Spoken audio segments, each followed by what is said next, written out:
Hello everyone, welcome back to your channel learn by expert. आपका हार्दिक स्वागत है हमारे चैनल पे लर्न बाय एक्सपर्ट में। फ्रेंड्स, हमने लास्ट सेशन में डिस्कस किया था प्रोनाउन के बारे में, जो कि हमारा डे 2 IBPS क्रैश कोर्स का हिस्सा है। अब हम कंटिन्यू कर रहे हैं उसी का ही, प्रोनाउन टॉपिक का ये कंटिन्यूशन है। This is part 2 IBPS crash course for English language. चलिए कंटिन्यू करते हैं।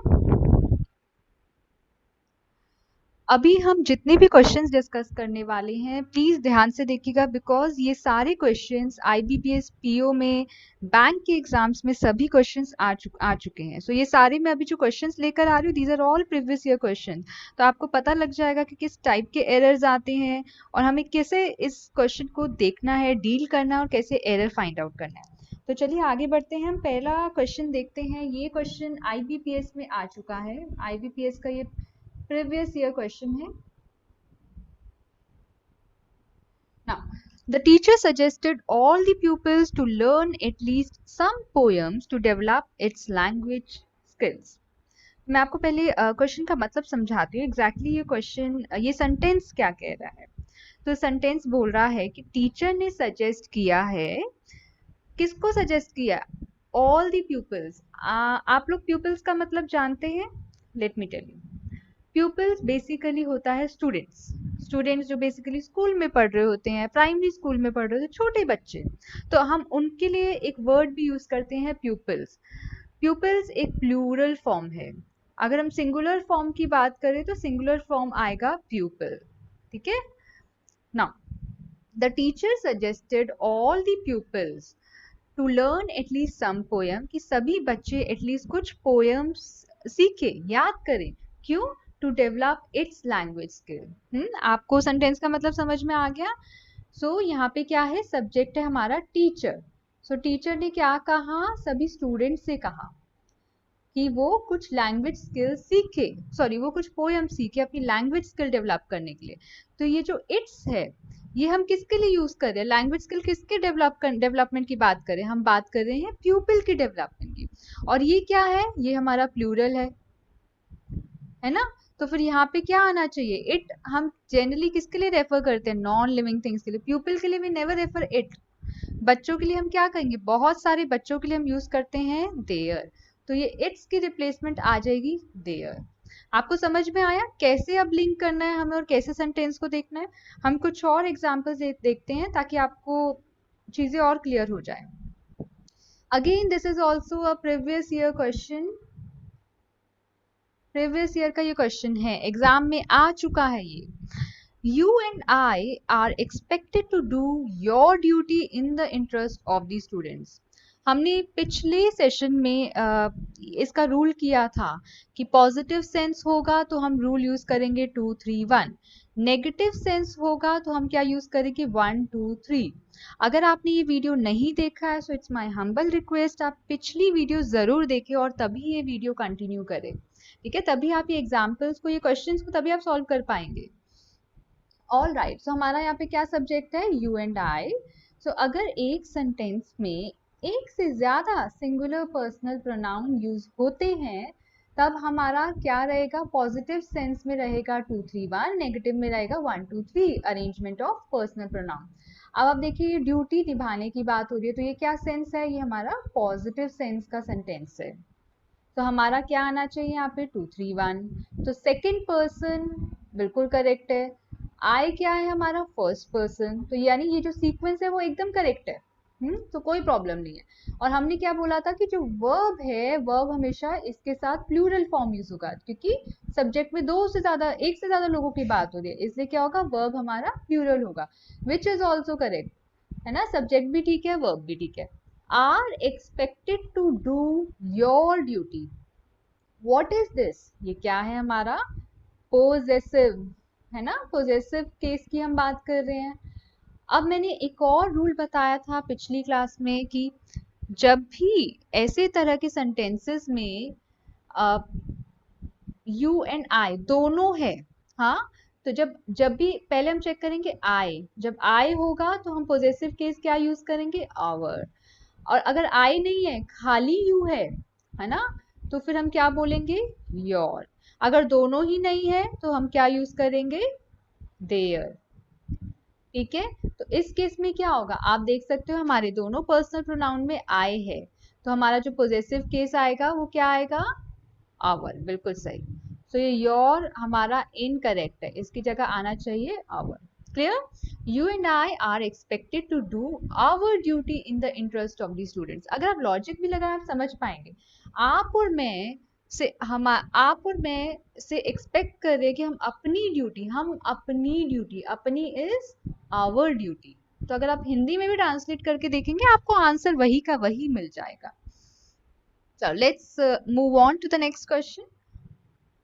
This is also a previous year question. मैं आप लोगों के लिए previous year questions लेकर आई हूँ ताकि आप लोगों की practice साथ साथ होती रहे, since this is a crash course और ज़्यादा time नहीं रह गया हमारे IBPS के एग्जाम में। चलिए अब ये सेंटेंस देखते हैं।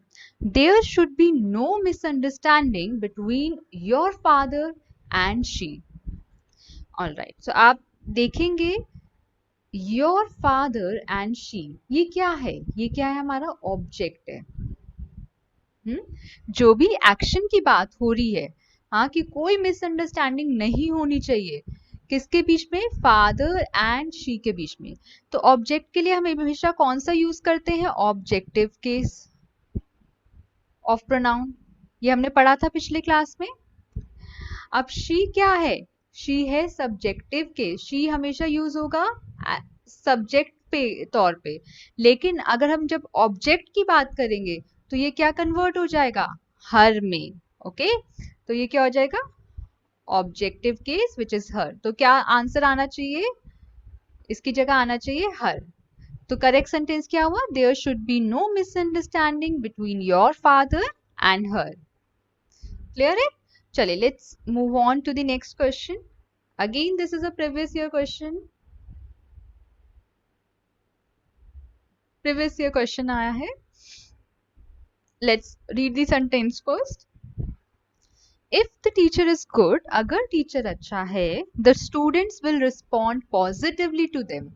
जो जितने भी स्टूडेंट्स हैं वो पॉजिटिवली रिस्पॉन्स करेंगे, किसको, टीचर को, है ना। तो ये आप देम देख रहे हो, देम किसके लिए, स्टूडेंट्स किसको पॉजिटिवली रिस्पॉन्स करेंगे, टीचर को, है ना। दोबारा एक बार रीड करते, if the teacher is good the students will respond positively to them. अब टीचर के लिए हम क्या यूज करते हैं, हम हमेशा इसके लिए मैस्कुलिन जेंडर यूज करते हैं, है ना। और यहाँ पे याद रखिएगा सिंगुलर है, टीचर्स नहीं है, सिंगुलर है। तो यहाँ पे क्या आना चाहिए, हिम। देम क्या है, प्लूरल फॉर्म है, विच इज रॉन्ग, यहाँ पे इसका इम्प्लीमेंटेशन गलत है। हमें क्या यूज करना है, सिंगुलर फॉर्म। और टीचर के लिए हम क्या यूज करते हैं, मैस्कुलिन फॉर्म। तो इसलिए क्या आ जाएगा, सिंगुलर। मैस्कुलिन के लिए सिंगुलर हो जाएगा हिम। करेक्ट? चलिए आगे बढ़ते हैं। ये भी प्रीवियस ईयर एग्जाम का क्वेश्चन है।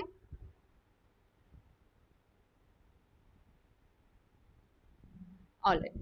Everyone who visits Singapore is impressed by its cleanliness, which is mainly a result of rigorous implementation of their strict laws. हाँ, एवरीवन यानी जो भी, सब में से जो भी विजिट करता है सिंगापुर, वो बहुत इम्प्रेस हो जाता है उसकी साफ सफाई देके। किसकी साफ सफाई देखकर, सिंगापुर की साफ सफाई देखकर, जो कि रिजल्ट है वहां की स्ट्रिक्ट लॉज का। और ये किसके लिए रेफर किया गया, ये भी सिंगापुर के लिए रेफर किया गया। सिंगापुर सिंगुलर हुआ प्लूरल हुआ, ये क्या है, it's a name of a place, है ना। ये क्या, ये नाउन है, ये जगह का नाम है। तो जगह का नाम सिंगुलर। देयर तो नहीं बोलेंगे, बहुत सारी कंट्रीज की यहाँ बात नहीं हो रही है, एक ही कंट्री की बात हो रही है। तो again it's not a living thing. तो हम इसके लिए किसी भी कंट्री वंट्री के लिए हम क्या यूज करते हैं, इट यूज करते हैं, राइट। सो इसका जो पोजेसिव केस होगा, देयर स्ट्रिक्ट लॉज, तो देयर क्या है, हमारा प्लूरल है, बट हम यहाँ पे क्या बात कर रहे हैं, सिंगुलर की, सिंगापुर की बात करें। सिंगापुर के लिए फिर क्या होना चाहिए, अगर मैं सिंगापुर की बात करूं, इसका सब्जेक्टिव केस क्या होगा, इट, है ना। और अगर पोजेसिव केस की बात करूं तो क्या आ जाएगा, इट्स। ठीक है, तो ये हो जाएगा हमारा possessive cases, it's. All right, चलिए आगे बढ़े। ये भी प्रीवियस ईयर क्वेश्चन है। The management might not be successful in implementing changes if the informed organization opposes them. Okay, so management successful शायद ना हो पाए कोई भी चेंज लाने में अगर जो भी ऑर्गेनाइजेशन है, जो भी इन्फॉर्म्ड ऑर्गेनाइजेशन है, उन्हें अपोज करेगी, अपोजेस देम. सो देम किसके लिए यूज हुआ? मैनेजमेंट के लिए. Clear? So management again, management क्या है? It's a singular form, right? And again यहाँ पे इट यूज होता है मैनेजमेंट के लिए. अगर मैं सब्जेक्टिव केस की बात करती, अगर एज अ सब्जेक्ट यूज करती, इसका ऑब्जेक्टिव केस क्या होगा? Opposes it. ठीक है, तो यहाँ पे हम क्या यूज करेंगे? इट, ना कि देम. ऑलराइट, चलिए अब नेक्स्ट क्वेश्चन पे मूव करें. ये भी प्रीवियस ईयर क्वेश्चन है guys. The Congress Party stood for implementation of the Nuclear Liability Bill and was ready to stake their political existence. Congress party के बारे में बात हो रही है. कांग्रेस पार्टी को उसने मतलब स्टैंड लिया एक न्यूक्लियर लायबिलिटी बिल की इम्प्लीमेंटेशन का, और वो रेडी थी अपनी पॉलिटिकल एग्जिस्टेंस को स्टेक पे लाने के लिए. सो यहाँ पे हम देयर किसके लिए यूज कर रहे हैं? हम देयर यूज कर रहे हैं कांग्रेस पार्टी के लिए. तो कांग्रेस पार्टी अगेन, देयर क्या है? प्लूरल फॉर्म है, लेकिन यहाँ पे हम एक कांग्रेस एक पार्टी की बात कर रहे हैं, तो हम क्या यूज करेंगे? Stake its. अब आप मुझे पूछेंगे इट्स क्यों? क्योंकि हम देयर यहाँ पे हम पोजेसिव की बात कर रहे हैं. किसकी? कांग्रेस पार्टी की पॉलिटिकल एग्जिस्टेंस है ना, तो यहाँ पे इसलिए मैंने इट्स यूज करा है, to stake its political existence. Clear है? Now this is also a previous year question. Governments and businesses must reduce its own energy use and promote conservation to their citizens and employees. So जितनी भी government है, जितने भी business है, उन्हें अपनी energy use को थोड़ा कम करना चाहिए ताकि वो कंजर्वेशन को प्रमोट कर सके, अपने सिटीजन्स को आगे वो प्रमोट कर सके कि कंजर्व करो, एनर्जी को बचाना है, राइट? एनर्जी यूज को बचाना है, कंजर्व करना है. अब आप देखिए, हम ये क्या है, ये हमारा गवर्नमेंट और बिजनेसेस हमारा सब्जेक्ट है, और आप देख पा रहे होंगे ये क्या है? हमारा प्लूरल फॉर्म है. यहाँ पे आप देखेंगे एक और हमारा प्रोनाउन यूज हुआ है, इट्स ओन एनर्जी यूज, और एक यहाँ पे भी to their citizens and employees. So यहाँ पे भी हम बात कर रहे हैं गवर्नमेंट और बिजनेस के रिस्पेक्ट में. देयर क्यों आया? बिकॉज सब्जेक्ट इज प्लूरल, है ना. तो यहाँ पे जो आएगा आपका प्रोनाउन होगा, that will also be plural, that should also be plural. Government और बिजनेस को अपना एनर्जी यूज कम करना चाहिए. बिजनेसेस है, ये प्लूरल है, प्लूरल के लिए क्या यूज होगा? Must reduce their. Alright, so यहाँ पे इट्स नहीं आएगा, यहाँ पे देयर आएगा for a plural form. Alright, next question. The moon may be the best place to look for aliens as their footprints on their surface would last far longer than radio signals. What is the subject? The moon. Moon may be the best place to look for aliens as their footprints. यहाँ पे किसके footprints की बात हो रही है? Aliens की. अब आप देखिए, देयर एकदम करेक्ट यूजेज है क्योंकि एलियंस क्या है? हमारा प्लूरल है, तो इसलिए हमने देयर कर दिया. और कौन से सरफेस में? मून के सरफेस में बात हो रही है, तो मून के लिए क्या हमें देयर यूज करना चाहिए? नहीं करना चाहिए, राइट? तो मून के लिए हम क्या यूज करेंगे? इट्स. ऑलराइट, सिंगुलर, ये प्लूरल फॉर्म है, प्लूरल नहीं चाहिए हमें, क्या चाहिए? Singular form. Its surface would last far longer than radio signals. अब हम बात करते हैं नेक्स्ट इंपॉर्टेंट रूल की. एक रूल बहुत ही इंपॉर्टेंट है, प्लीज इसे ध्यान से याद रखिएगा. प्रेपोजिशन के बाद कोई भी पर्सनल प्रोनाउन, कोई भी प्रोनाउन यूज होगा, वो हमेशा ऑब्जेक्टिव केस में होगा. ठीक है, कभी भी सब्जेक्टिव केस में नहीं होगा। जैसे आपको सब्जेक्टिव केस दिखे आप वहीं पे ही आप समझ जाइए आपका एरर है। लाइक फॉर एग्जाम्पल ये देखिए, डिस्ट्रीब्यूट दीज टॉफीज, ओके ये सॉरी यहाँ पे डिस्ट्रीब्यूट नहीं आएगा, हम सीधा लिख देते हैं these toffees should be distributed among they. अब यहाँ पे प्रेपोजिशन क्या है, अमंग, है ना, अमंग इज दी प्रेपोजिशन। और हमने अभी रूल पढ़ा कि प्रेपोजिशन के बाद कोई भी प्रोनाउन आएगा वो कौन से केस में होगा, ऑब्जेक्टिव केस में, है ना। और ये क्या है, दे क्या है, सब्जेक्टिव केस है, इसका ऑब्जेक्टिव फॉर्म क्या होगा, them. So correct sentence will be these toffees should be distributed among them. Clear. Next important rule, बहुत जरूरी है, टू बी, जहां पे भी आपको टू बी के फॉर्म दिखेंगे, टू बी के बाद हमेशा सब्जेक्टिव केस आएगा, हमेशा सब्जेक्टिव केस आएगा। अब टू बी में क्या आता है, is, am, are, was, were, be, been, being.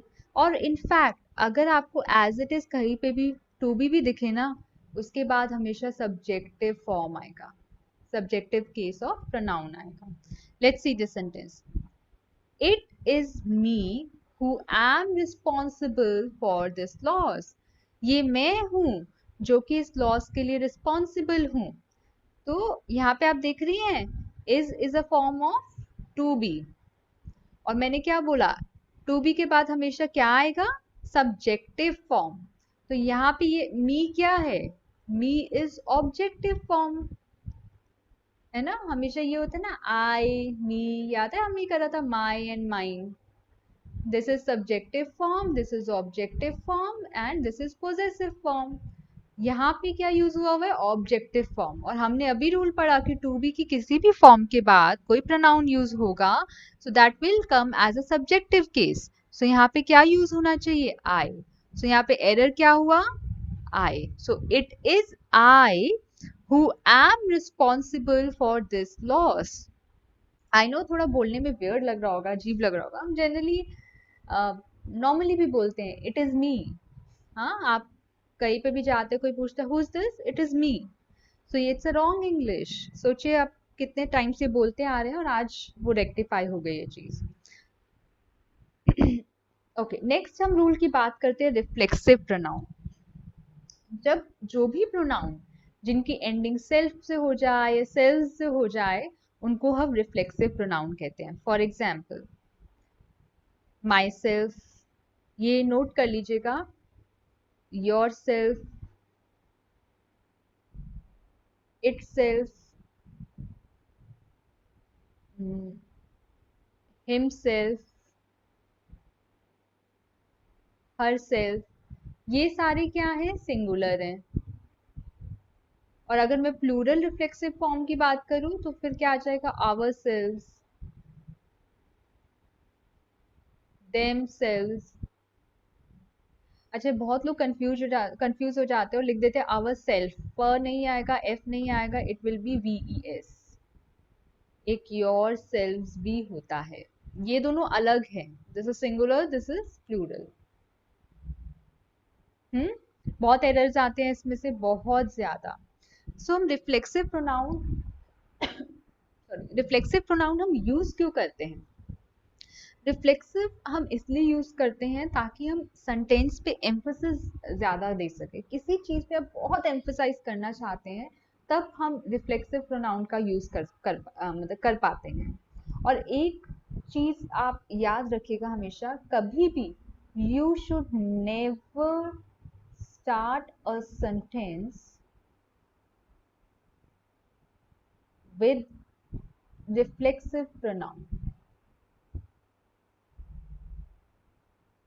ये आप एकदम याद कर लीजिए, दिस इज वेरी इंपॉर्टेंट। अभी मैं आपको बताती हूँ सबसे ज्यादा कॉमन मिस्टेक हम क्या करते हैं।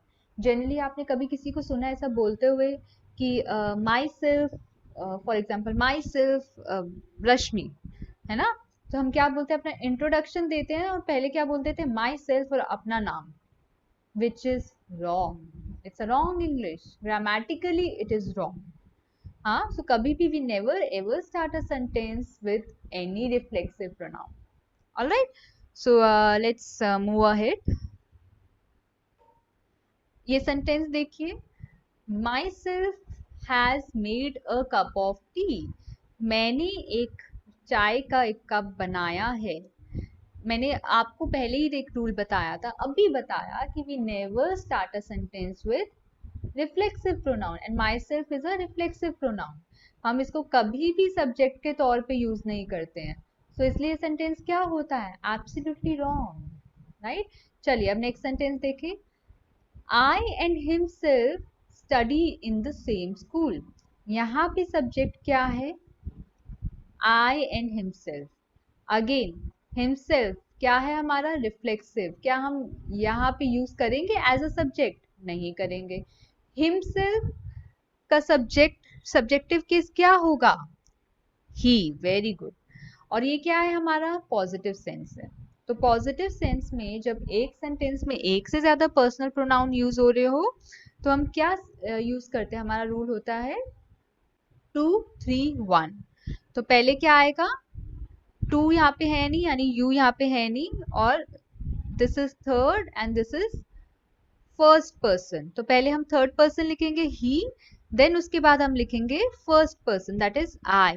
तो सेंटेंस क्या हो जाएगा, he and I study in the same school. Clear. तो खाली हिमसेल्फ ही नहीं हटाना, उसको भी चेंज करना है, पोजीशन भी इंटरचेंज होगी। ऑलराइट, चलिए आगे बढ़ते हैं। एक और एग्जाम्पल हम देखते हैं रिफ्लेक्सिव प्रोनाउन का। Ramesh dressed himself and got ready for the party. मैंने आपको बताया था कि हम कभी भी स्टार्ट नहीं करते सेंटेंस को रिफ्लेक्सिव प्रोनाउन से, तो फिर हम रिफ्लेक्सिव प्रोनाउन प्लेस कहाँ करेंगे। रिफ्लेक्सिव प्रोनाउन हमेशा वर्ब के बाद प्लेस होता है, ये बात याद रखिएगा, कहीं पे भी नहीं, सिर्फ वर्ब के बाद प्लेस होता है as per the grammar rule. तो अब ये सेंटेंस देखें, रमेश ड्रेस्ड, ड्रेस्ड क्या है हमारा, वर्ब है। हिमसेल्फ, हिमसेल्फ क्या है, रिफ्लेक्सिव है।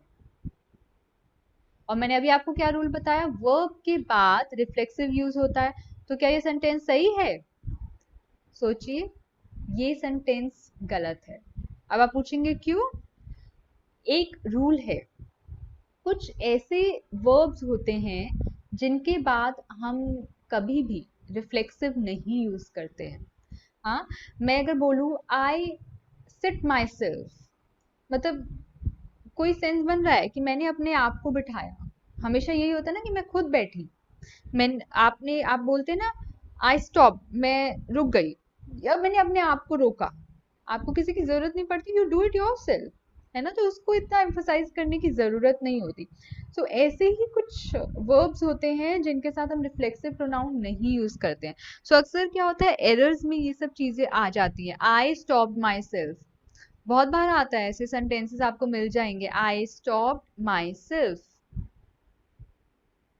सो ये यहाँ पे नहीं प्लेस होगा, तो ये चीज आप याद कर लीजिए as it is, adapt, complain, concentrate, stop, get up, hide, lie down, meet, move, relax, remember, shave, shower, dress, sit down.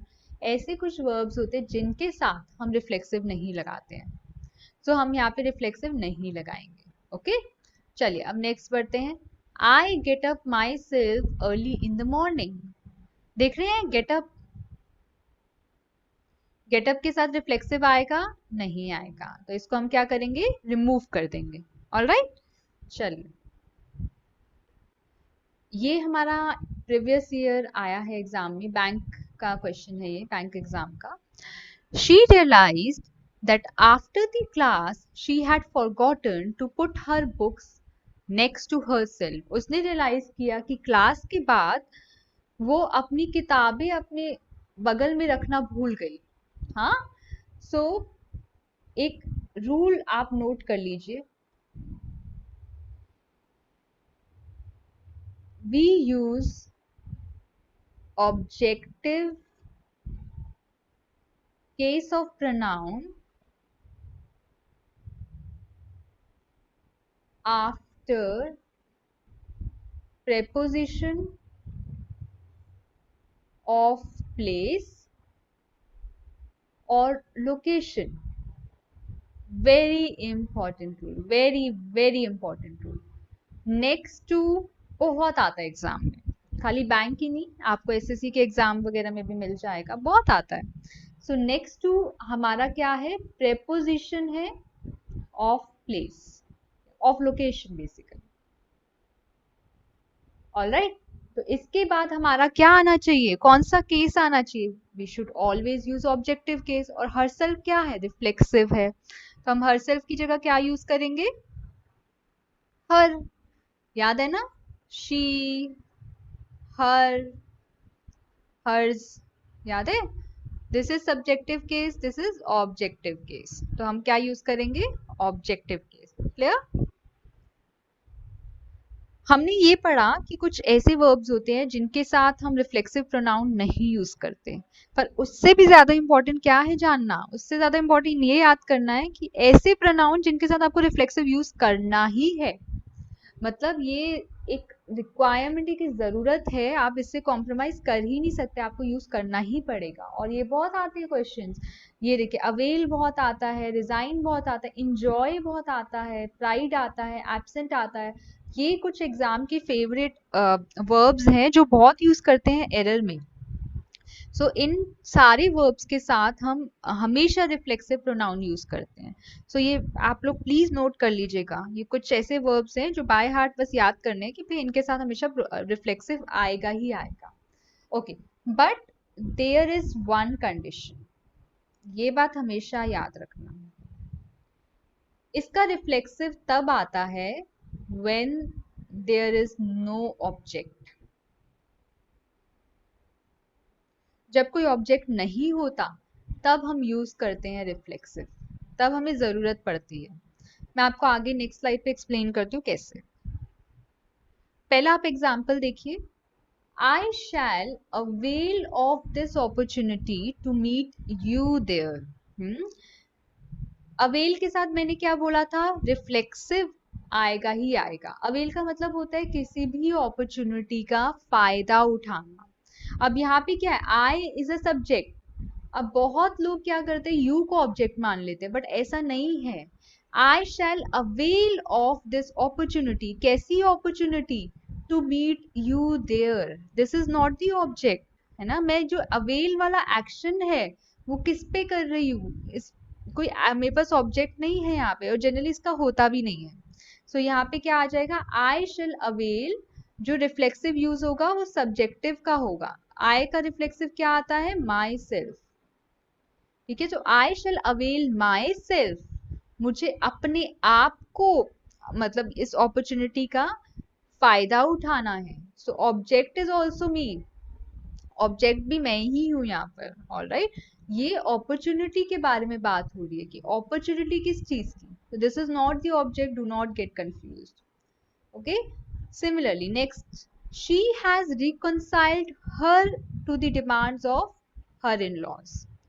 मैंने यहाँ पे लिखवाया ना वर्ब रिकंसाइल, रिकंसाइल के साथ क्या यूज होता है, रिफ्लेक्सिव। शी हैज रिकंसाइल्ड हर, यहाँ पे क्या यूज हो रहा है, हर। हर क्या है, ऑब्जेक्टिव फॉर्म, हमें क्या यूज करना है, रिफ्लेक्सिव फॉर्म। इसका रिफ्लेक्सिव फॉर्म क्या होगा, हर सेल्फ। नेक्स्ट देखिए, I pride myself on being able to work smoothly under the pressure, under pressure. मैं बहुत ही प्राउड हूं अपने ऊपर कि मैं प्रेशर में बहुत अच्छे से स्मूथली काम कर पाती हूँ। नाउ हमने पहले वाली स्लाइड में किया था कि प्राइड के साथ रिफ्लेक्सिव आएगा, और ये एकदम सही बात है, यहाँ पे रिफ्लेक्सिव आया भी है, और इस सेंटेंस में कोई एरर भी नहीं है। This is absolutely correct, it doesn't have any error. Okay, next sentence देखिए, आई एंजॉयड द मूवी। ठीक है, मैंने, ये क्या है हमारा सब्जेक्ट, ये क्या है हमारा वर्ब, मैंने एंजॉय किया, क्या एंजॉय किया मैंने, एक्शन किस चीज पे हो रहा है, मूवी पे। सो ये हमारा क्या हो गया, ऑब्जेक्ट। और मैंने क्या बोला था, जब भी ऐसे वर्ब्स के साथ ऑब्जेक्ट अगर यूज हो रहा है, we do not use reflexive. So अगर आप सोच रहे होगे कि हम लिखेंगे I enjoyed myself the movie, वो गलत हो जाता। ये सेंटेंस एकदम ठीक है, करेक्ट है, करेक्ट एकदम ठीक है। अब नेक्स्ट सेंटेंस एक बार देखो, आई एंजॉयड ड्यूरिंग वेकेशन। ये क्या है? सब्जेक्ट। ये क्या है? वर्ब। अब यहाँ पे आप देख रहे हो कोई ऑब्जेक्ट नहीं है, मैंने क्या एंजॉय किया, है ना, आई एंजॉयड। मैंने क्या एंजॉय किया वेकेशन के दौरान, मैंने क्या एंजॉय किया? कोई आंसर है यहाँ पे? नहीं है आंसर। तो इसलिए हम यहाँ पे क्या यूज करेंगे? रिफ्लेक्सिव यूज करेंगे। Why? Because there is no object. So I enjoyed myself, मैंने बहुत एंजॉय किया। अब आपको आंसर मिल रहा है कि मैंने क्या एंजॉय किया? मैंने खुद बहुत एंजॉय किया, right? That is why we have used myself. This is like very common error. Okay, अब आपको डिफरेंस समझ में आएगा। आई होप आपको ये कंसेप्ट क्लियर में हो गया। ये हमारा रिफ्लेक्सिव के ऊपर अभी तक था ना। अब हम नेक्स्ट सेशन में we will talk about some more important rules, और मैं आपके लिए क्वेश्चंस लेकर आऊंगी, प्रीवियस ईयर क्वेश्चंस।